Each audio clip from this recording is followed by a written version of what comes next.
the Evergreen Media Network studios, brought to you by Evergreen Media, creating cohesive marketing campaigns. Evergreen Media in Vero Beach. Honestly, without Treasure Coast Community Health, I think we'd be a much poorer community in terms of our health. We're always striving to fill the gap for everyone in the community, rich or poor. Good afternoon, and welcome to Community Conversations. If you're just dialing in, my name is Vicki Soule, and if you're just moving in, let me tell you about Treasure Coast Community Health. We are a federally qualified health center, which means that we turn no one away, but all of our physicians, dentists, and other professionals are all board certified. They're all experienced, and they all want to take good care of you, regardless of your income or what state you may have come from. And so today, I'm very happy to have two of our newest staff members here, Dr. Elzoobi, who is a pediatrician, and Casie. Casie. See, as soon as he said it wrong, I knew I'd mess up. Casie Stoeckel, who is a physician.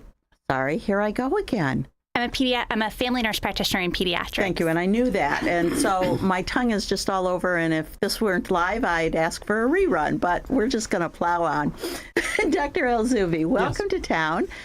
You have not been in Florida for a very long time yet. Yeah, the last time I was in Florida was 30 years back when I finished my residency in the University of South Alabama. Well, we're happy to have you back.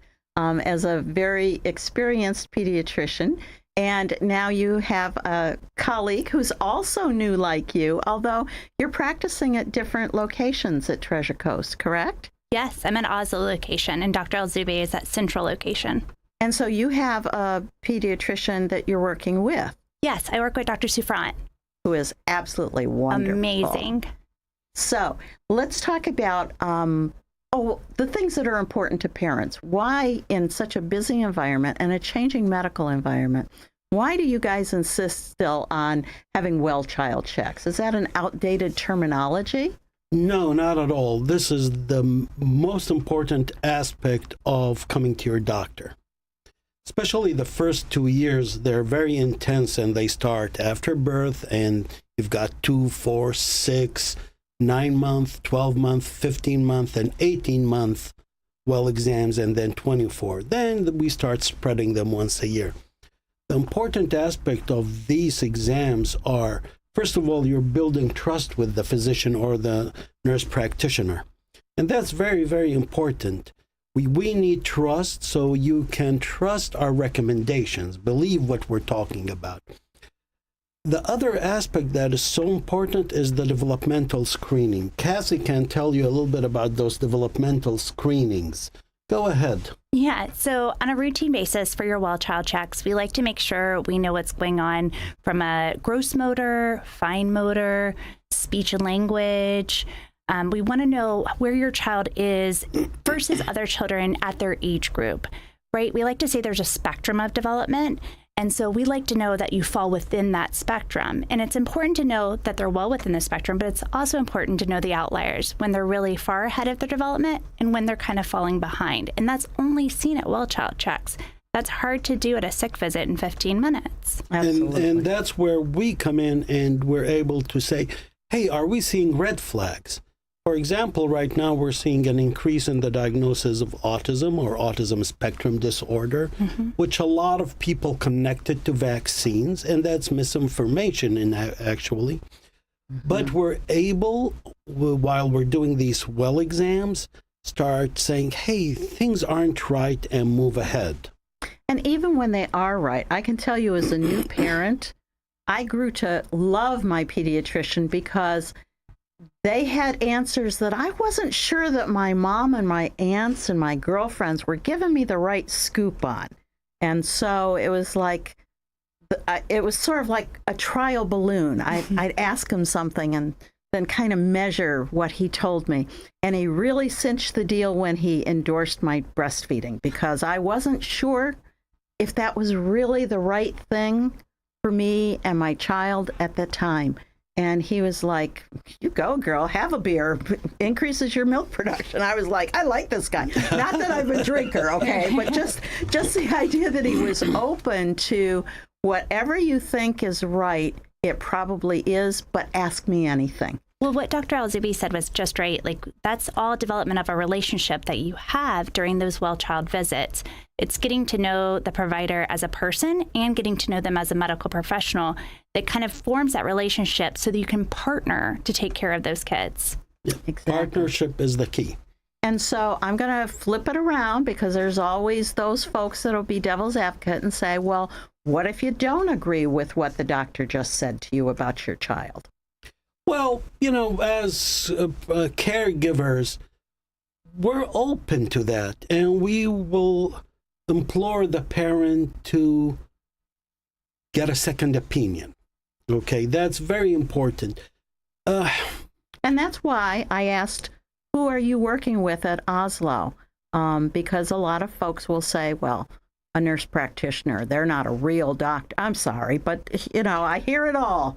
And yet the reality is that for those things that you might not have seen that someone in a medical school environment did, or through a residency that's longer than yours, you've got that second opinion built in Well, I'm in our going to centers. ask Casie, how many years have you been doing this? So I've almost been practicing a full decade. Whoa, so you don't look that old. I know. Thank you for clarifying. So I will say, go to her and do not worry. But I would say the collaborative between physician assistant, between nurse practitioner and physician should be collaborative. The great thing about where I've trained and practiced, we always pulled someone. Maybe I've seen more, mumps, right? More than somebody, or chickenpox, because I started practicing 10 years ago, and Dr. Souffrant may not have seen chickenpox because we have vaccinations for them. Right. Right. So I think having a collaborative team and feeling comfortable in the location, and then being comfortable in your provider. Also with Dr. Souffrant said there, I'm happy to see her patients who are sick, vice versa. So I think it's a collaborative experience. Well, that's really a positive philosophy. And again, that is something that we've seen in other pediatrician offices. But I love that our children can grow all the way up through early adulthood and into family practice as well without leaving that location. So to me, that is, And I personally think family practice brings more to the table, because they're seeing an adult aspect of a lot of illness.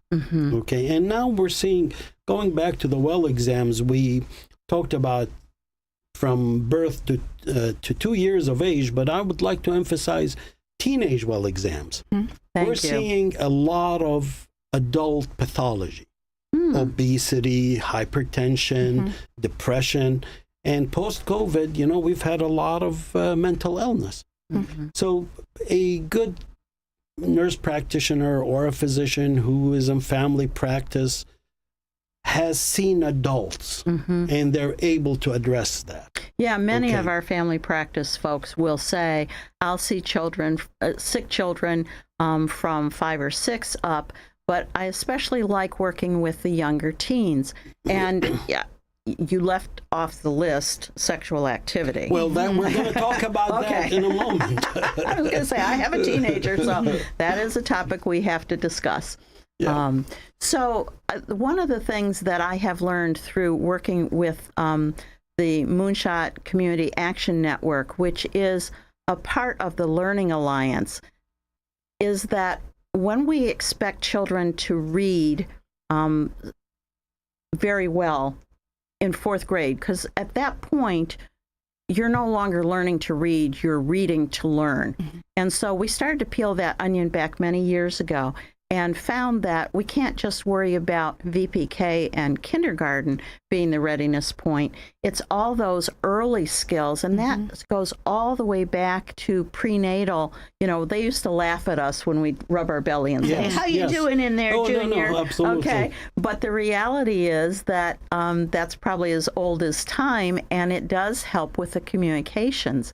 And so in addition to the developmental milestones, we're really also talking these days about literacy milestones.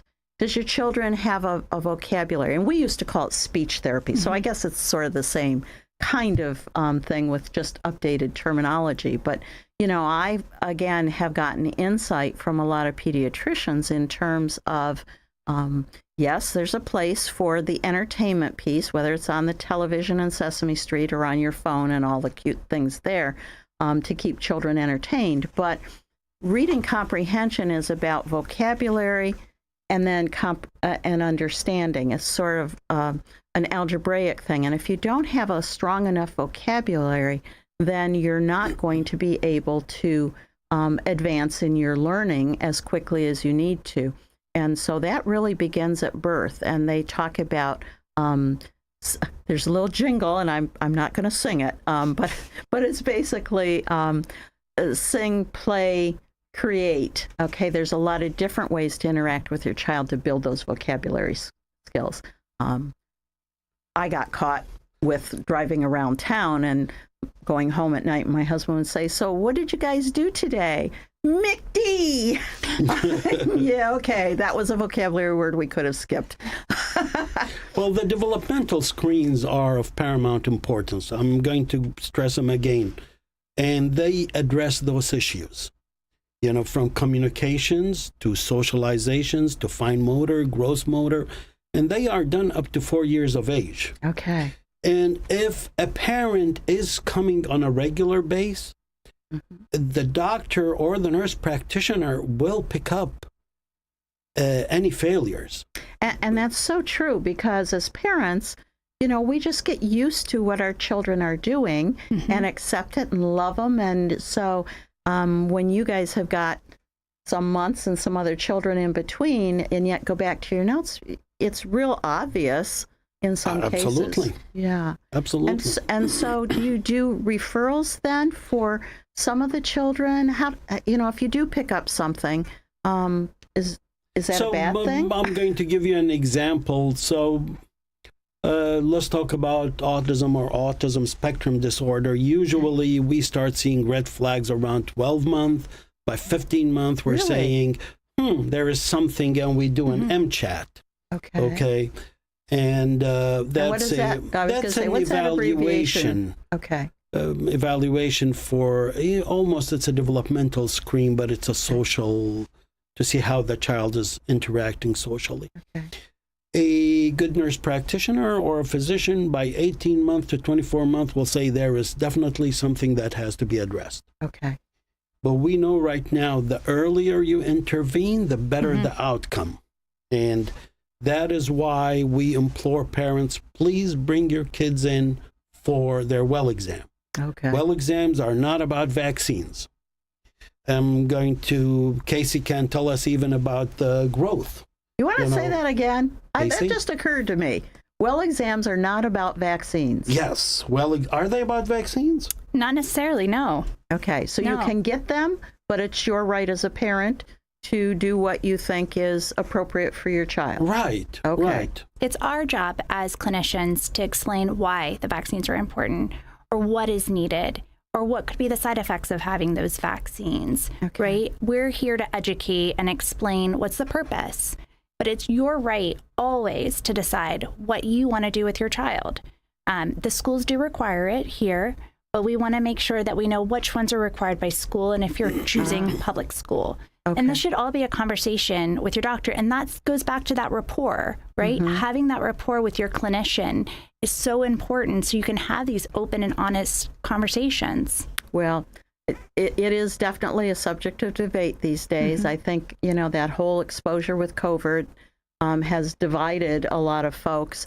But I am personally so grateful that some of those vaccines that were non-existent when I was born, the polio vaccine, measles, mumps, chickenpox. I can remember my brother was exposed to mumps, and my parents were terrified because they wanted grandchildren. But but anyway, it's funny how an 8-year-old remembers certain things. And so, there are certainly cautions that everybody needs to evaluate because every family's different, their values are different, their exposures and their risk-taking is different.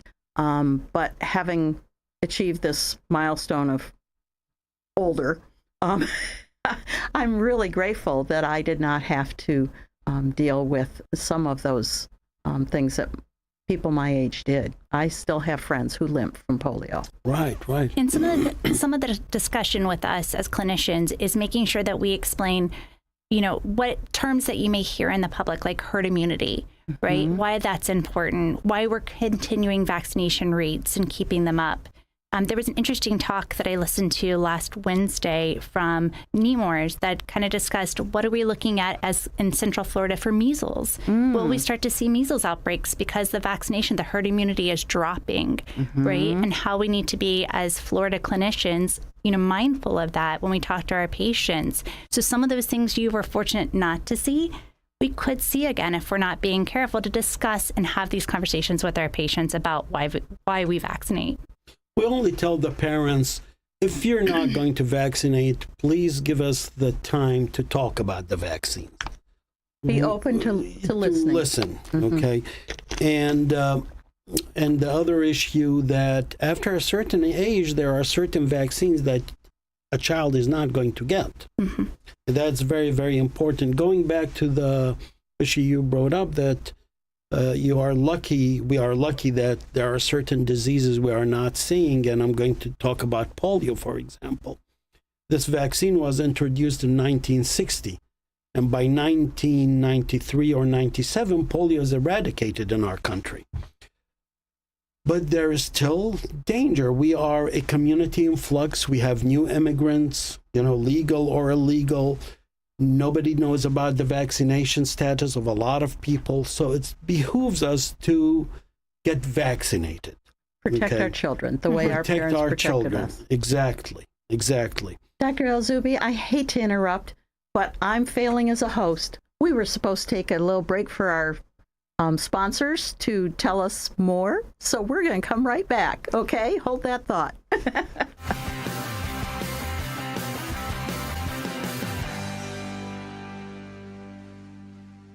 Treasure Coast Community Health in-house pharmacies have the lowest prices in Indian River County, even lower than big box pharmacies. Taking your medication as prescribed leads to better health. Affordable medicine makes it easier. Treasure Coast Community Health patients can pick up medicine as they leave the office or use free delivery and mail order services. Pharmacists are always available to answer questions. Switch to TCCH pharmacies. Save money, stay healthy. 772-257-8224 and ask about our price match. People living with Alzheimer's or dementia can truly thrive at Certus Premier Memory Care Living. Certus provides a cutting-edge, research-based approach to memory care that treats the whole person, not just the symptoms of their memory illness. At Certus, our whole-person approach to care helps bring more joy to their days and create wonderful new memories. Come take a tour. Certus at Vero Beach is at US 1 and 53rd Street. Certus Premier Memory Care Living, where every moment matters. At Sunshine Furniture, our 35,000 square foot showroom is filled with the largest selection of in-stock coastal furniture on the Treasure Coast. Dining and bedroom sets, occasional tables, sofas, sleeper sofas, love seats and chairs, including lots of slipcover styles from Universal, Four Seasons, and Capri. We also have a gallery of Tommy Bahama and Lexington with styles designed for a relaxed approach to the finer things in life. We're having a summer sale with lots of great markdowns, including all in-stock Lloyd Flanders 25% off. Sunshine Furniture, 1295 US 1 in Vero Beach, next to Planet Fitness. Family owned and operated since 1991. Don't forget to visit our outlet and sales store directly across the street and visit our website at sunshinefurniturecasual.com. Sunshine Furniture brightens up your day. Sunshine Furniture, the best in every way. Ooh, have a sunshine day. Sunshine Furniture. And welcome back to Community Conversations. If you're just joining us, my name is Vicki Soule. I'm the CEO of Treasure Coast Community Health, and pleased, as always, to have wonderful guests that share information that you might not otherwise get. Certainly, we have wonderful, laughter-filled conversations, and sometimes some very serious conversations. During this short break, we talked about childhood obesity briefly, and so Dr. Elzoobi has volunteered to come back and talk with us with his co-star here today. Sure, anytime. To talk about this, because it is something that all parents grapple with. We all want to give our children nutritious meals. We want them to be active and healthy, and life gets in the way. So I think we'll come back and talk not just about statistics, because we all know we're overweight. Okay, got it. But what can we do differently, particularly as it pertains to our children? I'm going to go back to those well exams and sports exam. One of the biggest things we do is getting the vitals and something called a body mass index. And that gives us a number. And just remember, you're coming in yearly. So we're able to say, look, we're moving in the right direction versus the wrong direction. And obesity is not only related to caloric intake. There are medical problems. Which we rarely hear about. Exactly. It's if you want to always tell you us let a your bit about kids those. eat junk food. Yeah, so we are learning more and more that it's not just about what we're choosing to eat every day. There are metabolic issues going on. There can be some genetic issues that are going on. We're seeing the bodies of individuals who are overweight or obese are different than those of normal habitus.